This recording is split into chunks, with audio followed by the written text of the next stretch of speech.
C'est un plaisir de le côtoyer au quotidien, de voir qu'un joueur de cette classe et de cet âge, parce qu'aujourd'hui il a 39 ans et il a toujours la même énergie, toujours la même envie de jouer et de performer, en performant dans le meilleur club du monde. Donc c'est vraiment pour moi un immense honneur de l'avoir comme coéquipier. Demain, je vais l'avoir comme adversaire. On s'est titillé un peu la semaine à Madrid, mais ça va passer. Mbappé is dus weer terug bij het Franse nationale elftal na 2 gemiste interlandperiodes. In oktober sloeg de Franse sterspeler de wedstrijden met zijn land over omdat hij geblesseerd was. Maar vervolgens speelde hij wel voor zijn club Real Madrid. In november was hij er ook niet bij en dat schoot de Fransen in het verkeerde keelgat. Ouais, je peux comprendre pas mal de choses. Comme je dis souvent, j'ai cette qualité d'être lucide sur ce que je fais de bien ou de pas bien. Je sais que les gens n'étaient pas contents de ce que je faisais sur le terrain et en dehors, et je le faisais pas bien.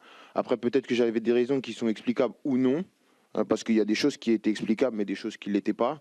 Donc, j'ai aucun problème, moi, à me remettre en question et à dire quand je faisais pas bien. Après, les critiques, comme j'ai dit, j'ai jamais eu de problème. J'ai jamais eu de problème avec les critiques quand elles sont méritées et quand elles sont argumentées. Donc à partir de ce moment-là, j'étais pas bon contre l'Italie. Ma conférence de presse a pas plu parce que j'ai pas été rassembleur en tant que capitaine. Je l'accepte. Maintenant, le plus important, comme j'ai dit, c'est avancer et de pas refaire les mêmes erreurs.